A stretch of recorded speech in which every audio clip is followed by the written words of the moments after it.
What's up, hockey fans, and welcome back to the Good Goal Podcast. This is episode 44.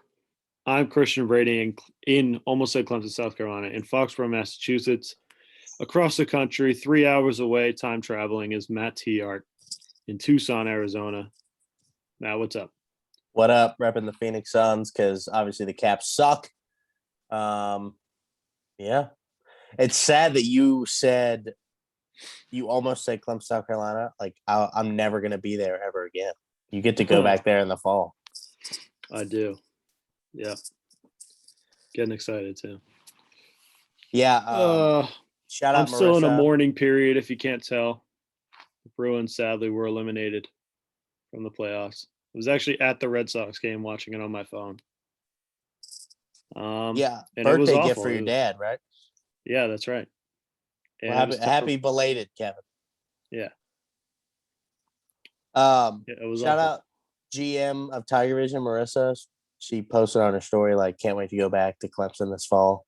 Big things for Tiger Vision, I hear. So, yeah, we got to get that news going, which means a lot of work for me. Yeah. I'm still technically director of marketing, so for another 2 months. That's right. It's in the Constitution. That's right. Or the bylaws. Or that I help write. I feel like we should write it in like a quill pen. Oh, like absolutely. Big letters. Yes. Little feather. Uh-huh. Yep. All right. Hockey. Hockey. We do this. It's crazy. For our 5 listeners that know us already, we talk. This is really our only time we talk, other than when we go golfing. So, like, this is like more important now because we're 2,500 miles away. Right. So this is also like our catch up. So I start the Zoom, we catch up, we talk a little bit about the show, and then we go. So this is really like in real time. Right. And we don't actually talk until we hit play. Yeah. So anyway. Also, both our teams are eliminated, so we don't have much motivation to even talk about. We're just sad. Well, the awards finalists were announced, which gives us something to talk about. I guess we can just go down the list. We'll go one at a time, talk reaction, who we think is going to win. Yep. We'll write down our predictions, and as always, so that we can make fun of them when because we're wrong. No way we're right. Right. Okay. The Vezina Trophy, which is the top goaltender.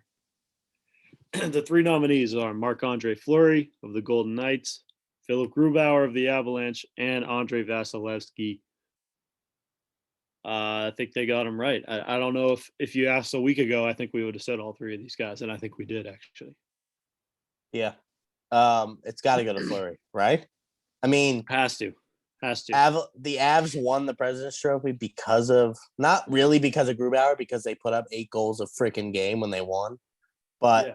I mean, he's obviously a big reason. But what Fleury has done this season, amongst almost getting benched for Robin Lehner, is unreal.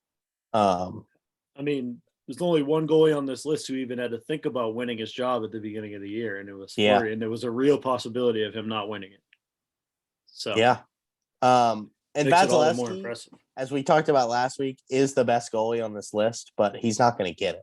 So. No, he won't. This is his 5th year in a row being nominated, by the way.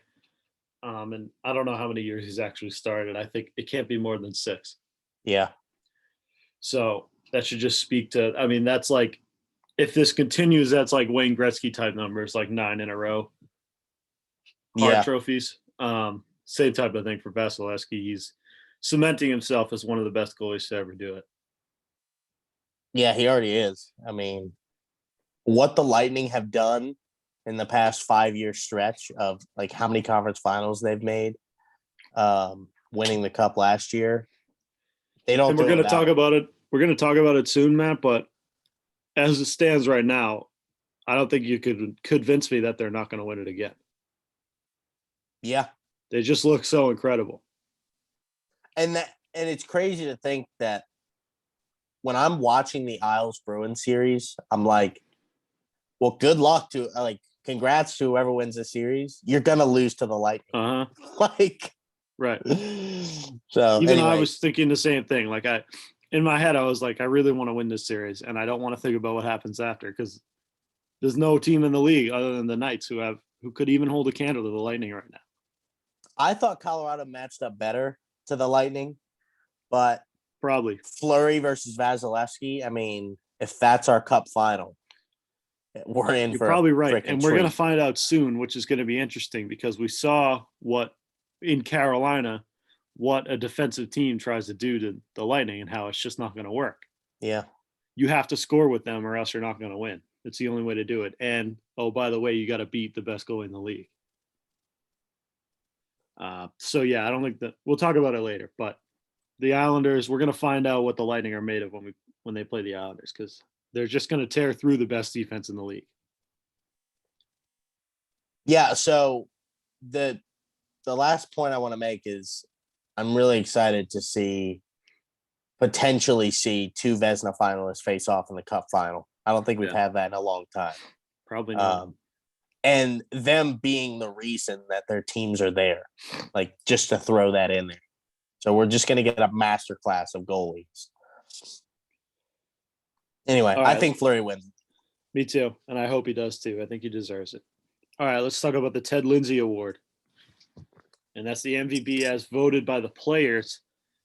And it's a pretty predictable list. This is the one where you see there's no voter fatigue in the Ted Lindsay Award. The players just pick who they think is the hardest to play against, who's the best player from their eyes. It's usually the same guys. And we have two repeats, as always, Sidney Crosby and Connor McDavid, and then a newcomer and Austin Matthews. But not at all surprising. Austin Matthews, obviously the Rocket Richard winner. That one's already decided. And Crosby and McDavid are, perennial Ted Lindsay guys. So it's hard to pick this one, really hard, because they go, we're not players, so we don't have that perspective, and that's what they're voting on. I'm going to guess Austin Matthews, but either one could win.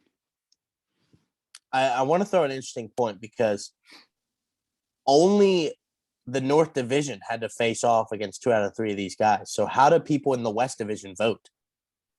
Right? Like people in the Honda West Division didn't play against any of these guys. Yeah. So they kind of have to go off stats or game footage. And if you're watching the eye tester stats, it has to be McDavid. He scored 105 points in 56 games. So with that aspect thrown in, it's McDavid. All right, we'll see. Yeah, it's definitely the most interesting and least predictable one. But we'll move on. We'll talk about the Calder Trophy, another hard one to predict. This is the best rookie. And the 3 candidates are pretty predictable. It's Kirill Kaprizov, Alex Nedeljkovic, and Jason Robertson of the Stars, who I think is the one wild card in this. I think the voting goes in order as I just read it. I think Kaprizov is the shoe-in to win. Nedeljkovic, obviously, the newcomer goalie who won with the Charlotte Checkers in the AHL last couple of years ago, the last time it happened, led them to a cup and then led him to the Calder Cup, and now he's going to win the Calder Memorial Trophy. Look how that works. No, he's not going to win. Incredible. I think stepping in for Peter Mrazek, he played lights out, but it's got to go to Kaprizov or however you say his name. Kaprizov, yeah. Okay. We're picking the same guys. Well, you picked Matthews, but well, yeah, the last time we didn't. We put that in. Okay, the King Clancy Memorial Trophy, a reputation award. There's a few of these. This is for leadership, I think, on and off the ice. Curtis Gabriel of the Sharks, Pekka Rinne of the Predators, and PK Subban of the Devils. Again, I have no clue. I'm just going to guess that Curtis Gabriel wins for some reason. You know who I'm going to pick because I love this guy. Yeah. Hey, we have the script pulled up and he just scrolled down and wrote my name next to him. PK Subban, obviously going to win it. He stinks on the ice now, but he's still an awesome dude. I literally cannot say it enough how important he is to the game of hockey. Huge. And he's on ESPN SportsCenter every night after games this season. And hopefully he retires so that he can do it more because that would be That's his greatest value to the NHL right now would be on ESPN because he's awesome, charismatic, and bad at hockey. Well, he also did, I don't know why I saw it, but he did like a stand-up bit, and it wasn't bad. So he might have a future in stand-up. Yeah, he's an awesome dude. Okay, another reputation award, the Lady Byng Memorial Trophy, the most gentlemanly player. So, but you also have to be good, I think, for this award. Like you can't just, I mean, obviously nice. There are plenty of nice guys in the league, but you have to be outstanding as a gentleman and as a player. So the three nominees are Austin Matthews, Jacob Slavin of the Hurricanes, and Jared Spurgeon of the Wild.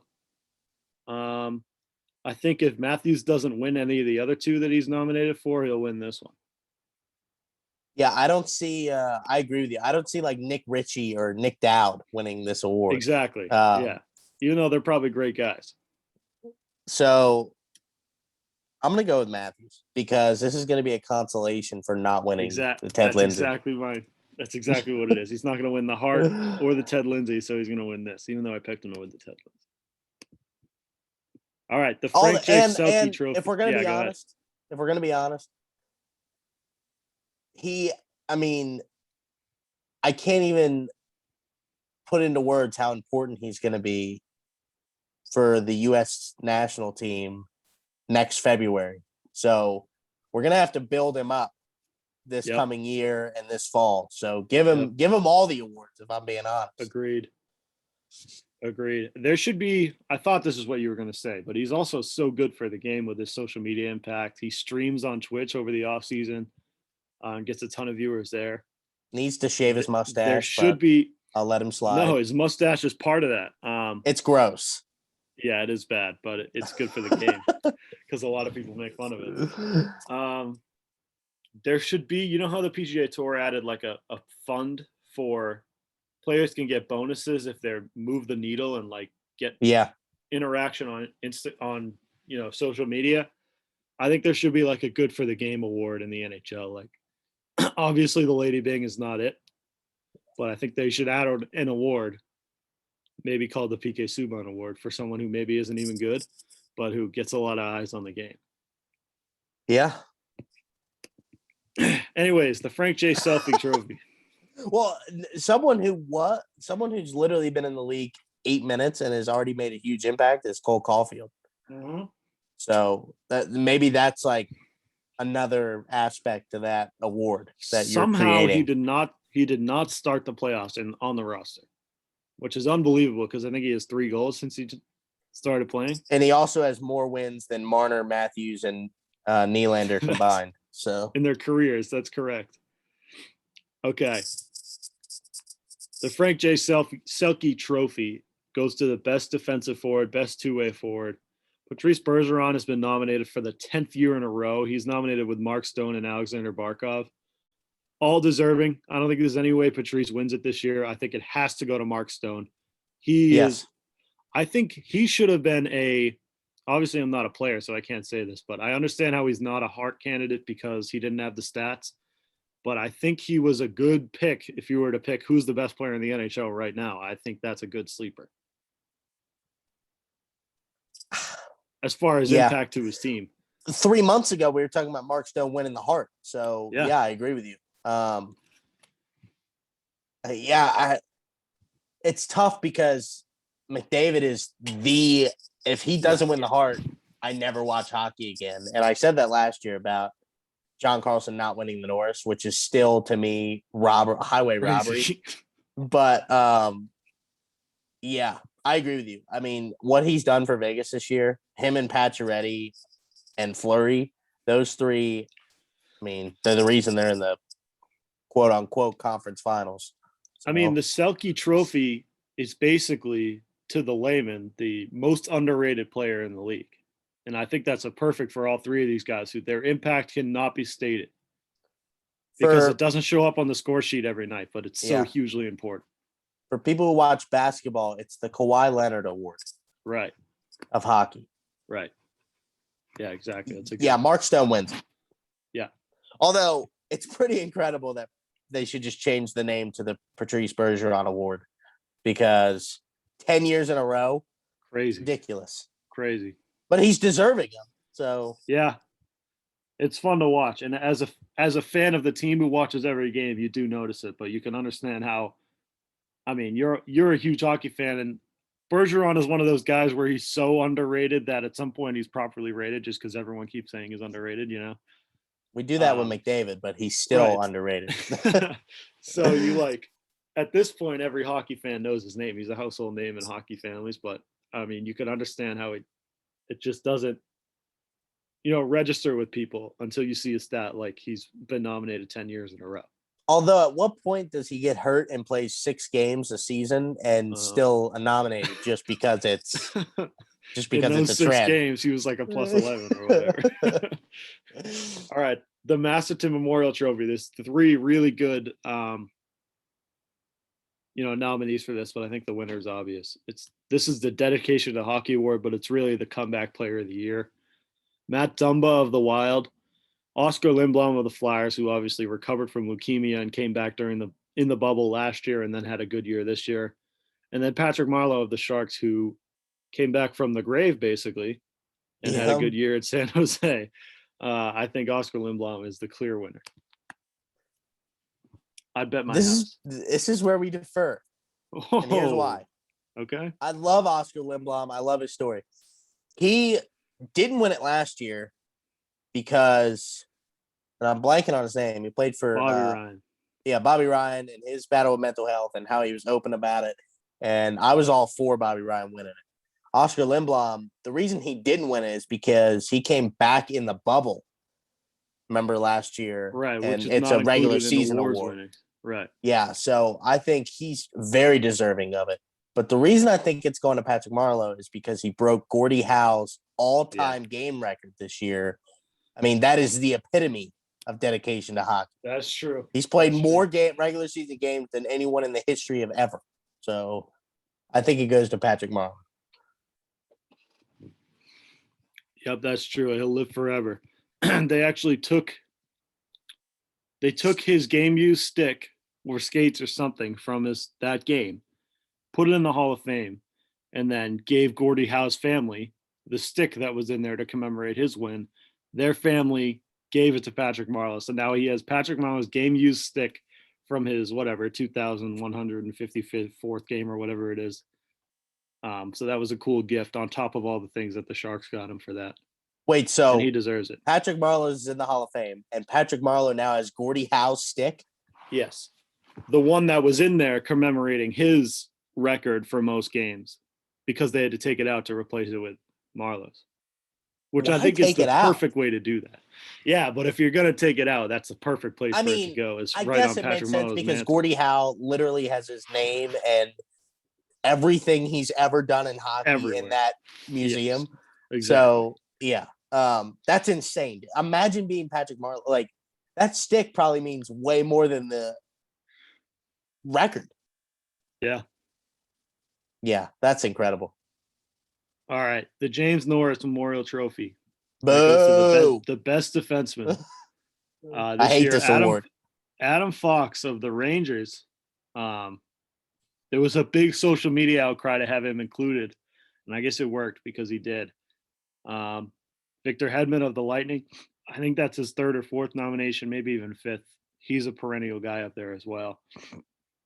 And Cale Makar of the Avalanche, fresh off his Calder Trophy victory in his sophomore season. Which we both called, like, as soon as he entered the league. Yep. I think it's got to be him. You watch him every night, and he's unbelievable. There's one video of him literally breaking a guy's ankles, and there's like people making videos of it. Like, this is how you get people to watch hockey. I mean, look at this guy. How do you even touch him? Well, I said it last week. That Colorado team, it stinks that they got knocked out. Good for Vegas, but they have so much swag to them, and he's just such a big part of that. I was looking up NHL news today, and let's see if it's still there. I saw an article from the Denver Post that says, Avalanche rudely bounced from NHL playoffs. Pretty Avs prove they're built to win the Ice Capades, not the Stanley Cup. Tough. Denver is upset today. That's for sure. And I think that's a valid criticism, but also they ran into Vegas. They shouldn't have had to play them right now. I saw multiple sources that Deshaun Watson wants to be in Denver. Now, I think that might fix all their sadness. Yeah. Because if he goes to Denver, they win a Super Bowl. But anyway. That's true. Well, right now their options are Drew Lock, Aaron Rodgers, or Deshaun Watson. I think they're in a good spot if they get either one of those two. Yeah. Drew Lock's a bum. No offense, Drew Lock, if you watch our show. But if you watch our show, why? You need to be practicing. If you watch our show, it makes sense why you're a bum.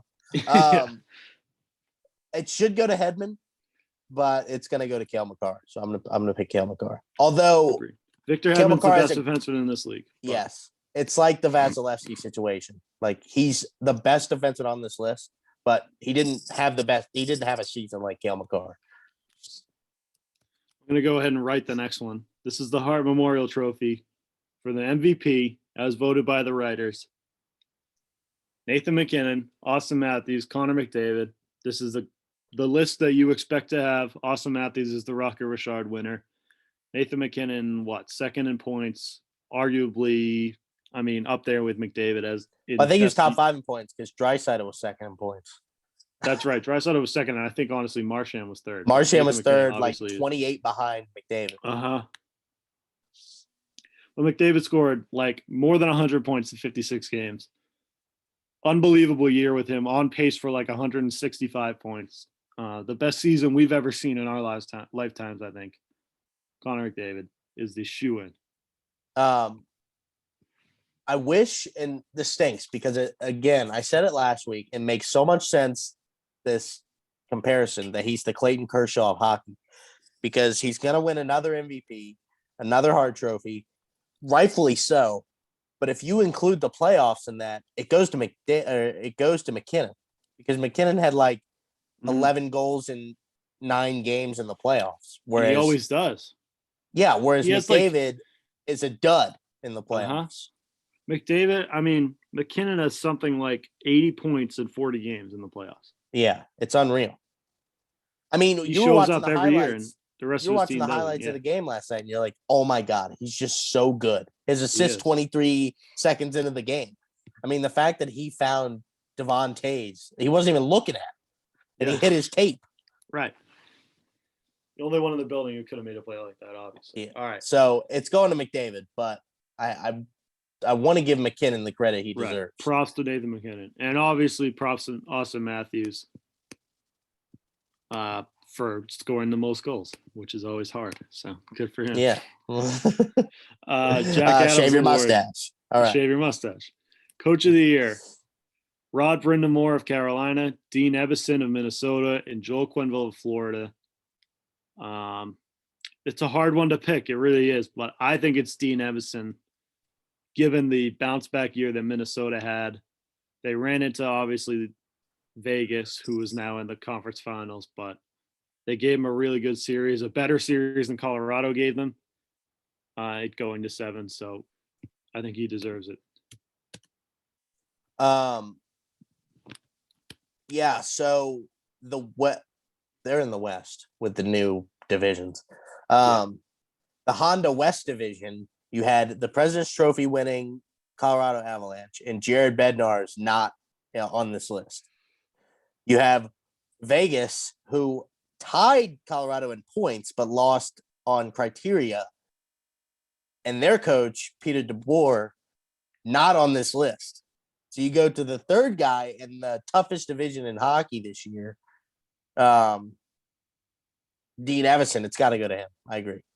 Although Rob Brindamore, Carolina's been good for a long time, and he definitely is more deserving of this award than people are giving him credit for.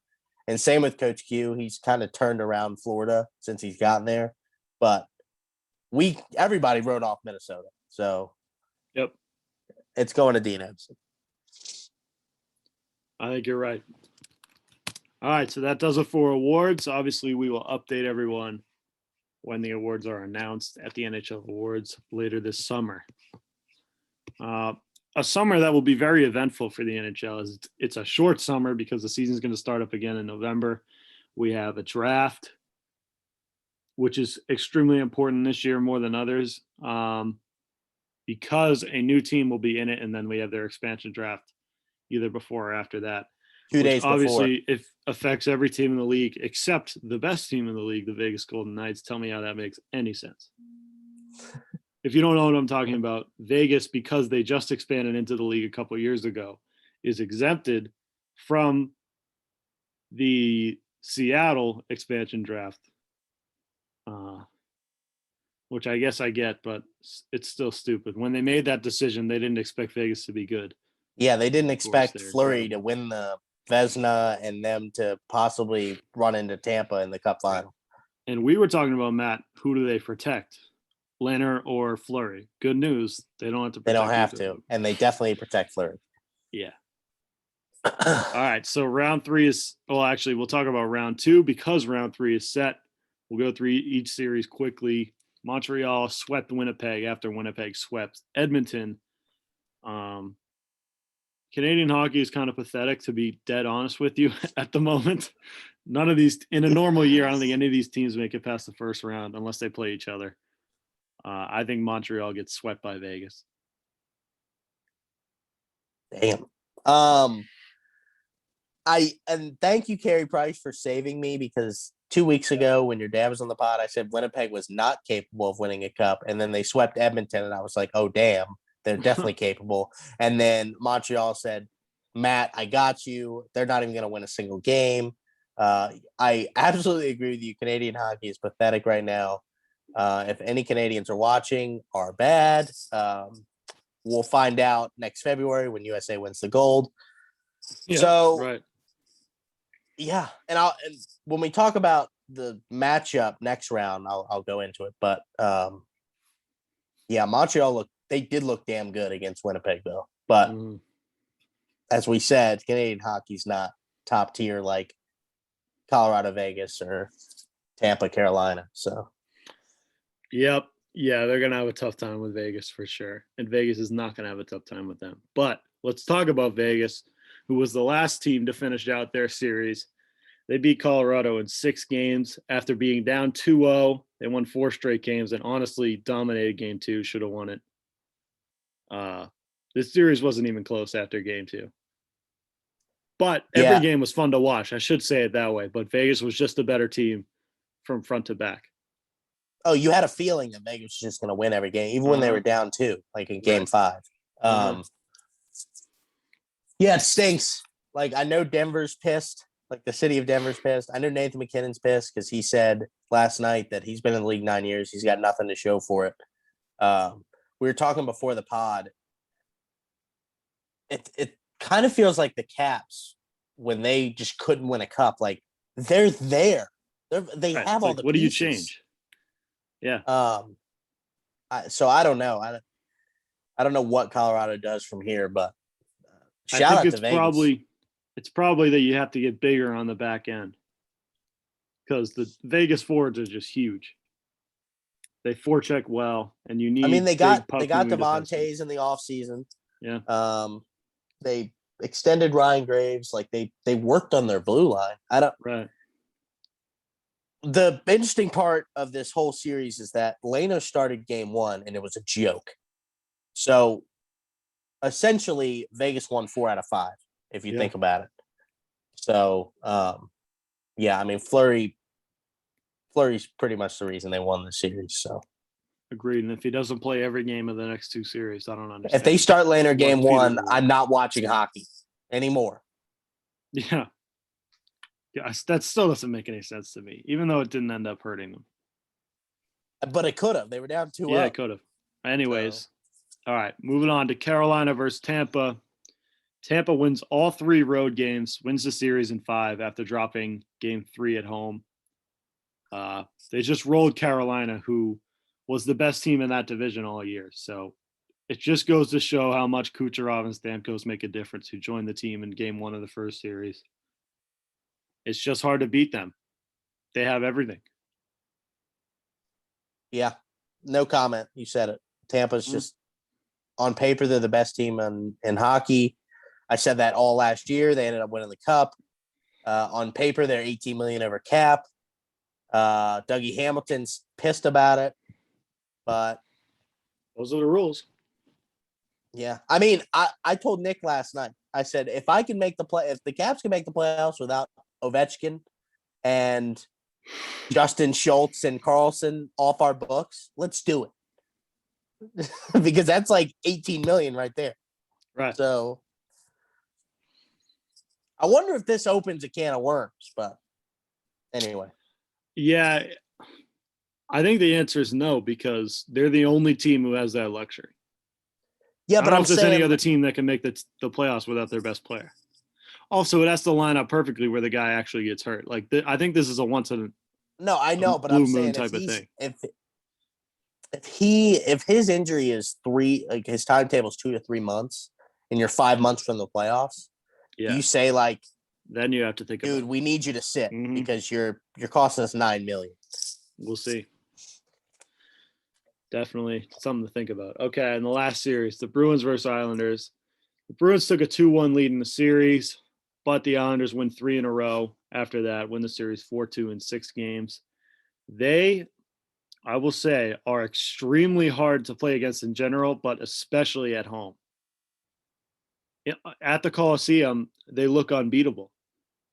They only have 12,000 fans in the arena. Yeah, they only have 12,000, but they're right on top of you, and it's so loud insane in there. Yeah. And they're so good defensively.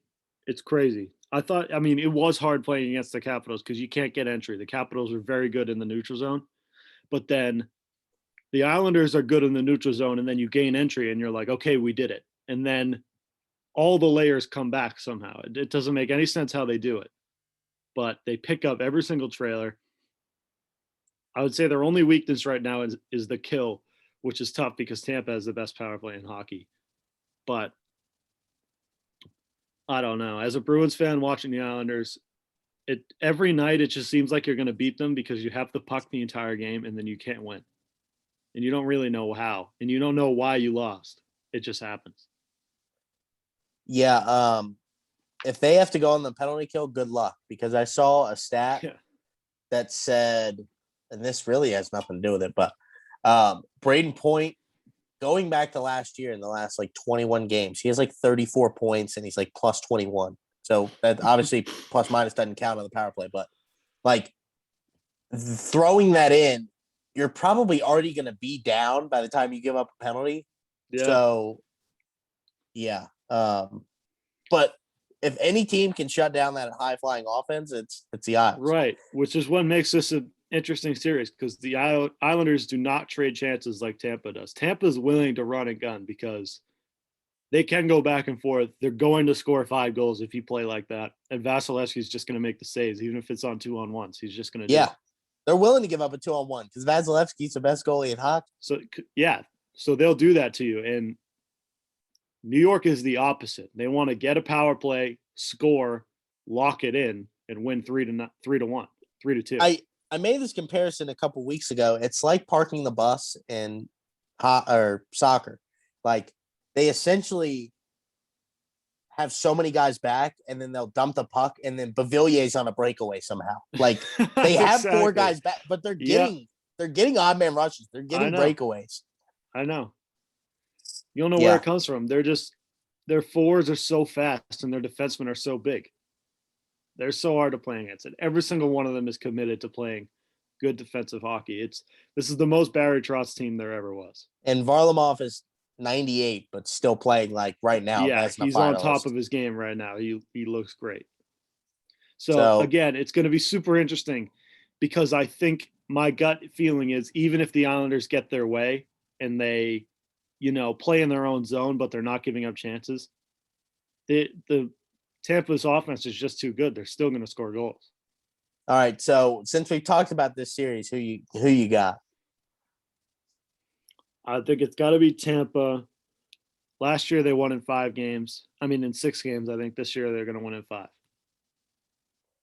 As much as I'd honestly like to see I have no ill will against the Islanders. I would honestly like to see them give them a fight, but I don't think they will. I think they win in 6. I think it goes. Tampa wins the first 2 at home. The Isles take both in the Coliseum just because it's unbelievable. Tampa blows out the Isles in game 5, and then they just never look back, and they steal one in Nassau. Okay. So I think Tampa wins in 6. And it pains me to say this, but right now it looks like they're going to go back to back. Yeah, I mean, it's the most fun team to watch in hockey versus the most boring team to watch in hockey. So again, it's a clashing of styles. We'll see who gets their way. It's going to be evident pretty quickly. If Tampa goes on the rush and scores on the rush immediately, then that's just the way the series is going to go, and the Islanders are not going to have a chance.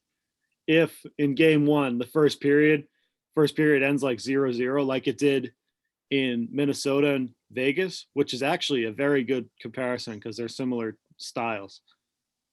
When that happened in game 1 and Minnesota stole that game 1-0 in overtime, it was like, this is going to be a dogfight because Minnesota's getting their way right now. Their goalie's making the saves, even though they're giving up a lot of shots, they're not giving up chances. So I think it's a similar series, but I think Tampa gets their way. I would argue that the most boring team versus the most exciting team to watch is the other series in round 3, Vegas versus Montreal. Tampa, New York Islanders, game 1 is Sunday, 3 Eastern, I believe. Eastern, yeah, so 12 here, which is awesome because usually that's the Doc Emmerich like money time. Sunday at 3, but hopefully it's John Forslund. One of them will be Forslund, the other will be Kenny Albert, who I don't really like, but he gets Boucher and Olczyk, so it's sort of like a trade-off. Yeah, I've realized this last night. Eddie and whereas Pierre is with Forslund, and it's just the worst. I hate Pierre. Eddie and Boucher, they like block out the play-by-play guy. Like anytime they're talking about Eddie's like, look at this, Boosh. Like not like screw you, Kenny. Anyway, Montreal Vegas. That game 1 is Monday at 9 Eastern, which is chef's kiss for me because that's 6 p.m. Vegas has home ice, obviously. Another storyline of both of these quote unquote conference finals, the semifinals, is that there's not a single 1 seed, and there's 2 4 seeds. So that just shows you the parity of hockey. It's unbelievable. Anyway, so one point I wanted to say before the show started, and I said I'll wait for the show. Last year, every sport had a bubble, right? Mm-hmm. The NBA bubble was a joke because both teams that were in the finals got bounced convincingly in the first round. The NHL bubble is not a sham because we have 3 out of the 4 teams from last year's semifinals. Wow. Hockey's better. That's all I'm saying. True. That's true. You're right. So Hockey's I don't know what went wrong in Disney for the NBA, but it's the same 3 teams, which is fun because it's almost like the 3 teams that are still in it get a redo on last year. Because it's not, it was harder to win a cup, in my opinion, in the bubble, but you get to do it again in front of your fans. So it's essentially a redo of last year.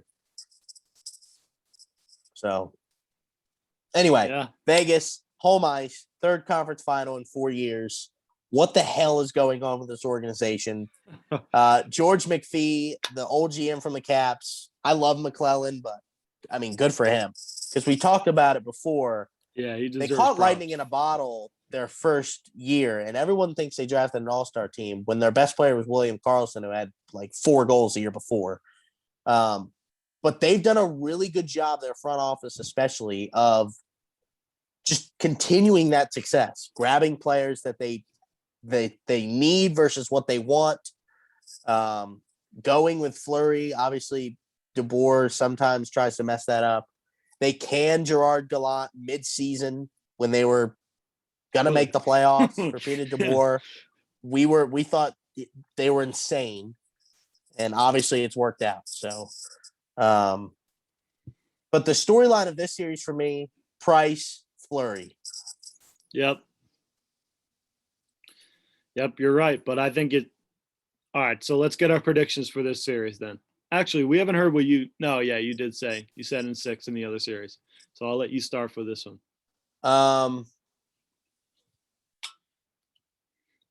It's tough because from the eye test, Canadian hockey's a joke. But how good is Montreal? They just swept Winnipeg. Carey Price looks as good as ever, which is scary.